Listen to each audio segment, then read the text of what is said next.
Moi, je pense que par rapport au célibat, on a beaucoup d'incrédulité, on n'y croit pas. Puis je crois qu'on n'y croit pas par rapport au type de société dans lequel on est.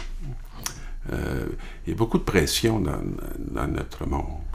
Avec tout ce qui a été dit aussi dans les dernières années par rapport aux religieux, par rapport à certains problèmes qui ont pu se poser dans la vie de consacrés ou de... Alors, on est insécure. Est-ce qu'on se dit, les gens qui trouvent un refuge dans cette réalité-là, est-ce qu'ils sont en train de nier? Est-ce qu'ils vont tout simplement dévier? Ou Dans les études que j'ai lues, parce que pour moi, c'est une question sérieuse. Hein? Alors, dans les études que j'ai lues, bon, ils ne donnent pas tous les mêmes chiffres, mais disons, je vais prendre le plus fort que j'ai entendu.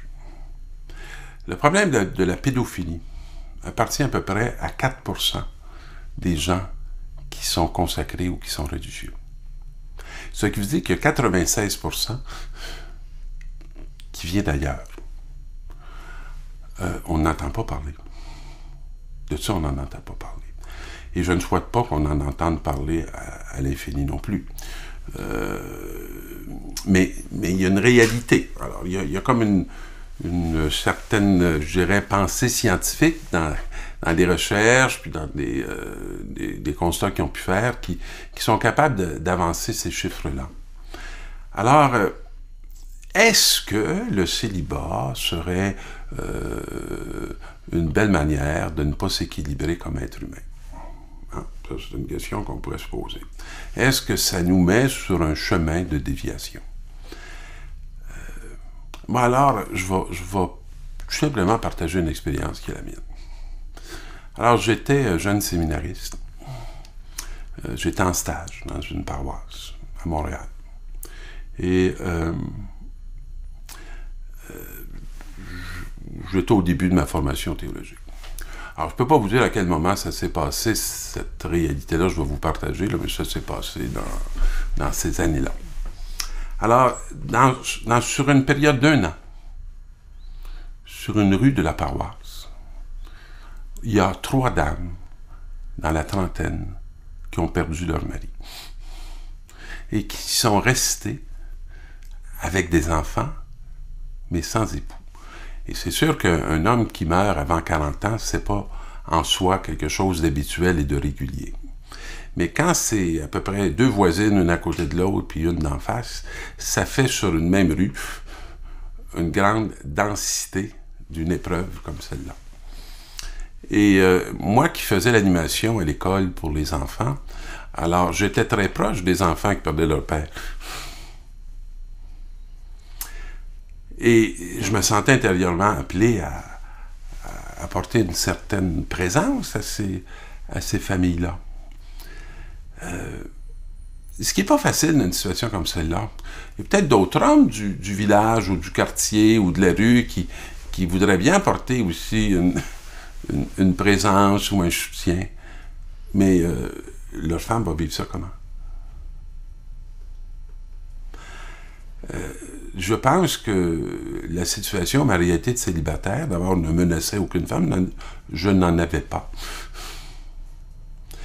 Et je pense que l'amour que j'avais des enfants, puis ce que les enfants disaient à leur mère, c'était l'occasion pour eux de sentir qu'ils pouvaient peut-être avoir un soutien qu'ils ne pourraient pas avoir ailleurs. Et je me suis beaucoup occupé pendant toute ma préparation à devenir prêtre de ces 3 familles. Et je m'en suis occupé longtemps. Je peux même dire qu'aujourd'hui, ça fait 33 ans que je ordonnais à peu près, là. Je suis encore en lien avec une de ces personnes-là, pour laquelle j'ai célébré son 2e mariage, et pour laquelle j'ai toujours été assez présent par rapport aux réalités qui s'est passées par rapport à ses enfants.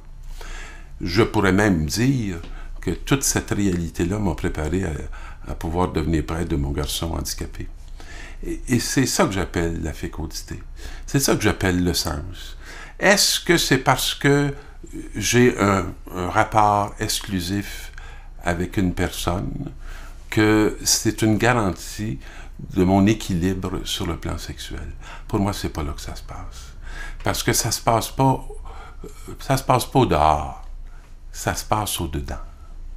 Et toutes les relations qu'on établit sont des relations qui sont fondées, je dirais, sur une intériorité. Et pour moi, toutes ces relations que j'ai vécues, et puis en 33 ans, c'est évident, j'en ai vécu beaucoup. Et j'ai la chance d'être en lien avec beaucoup de personnes qui sont limitées dans leur sexualité. Je dirais mon propre fils.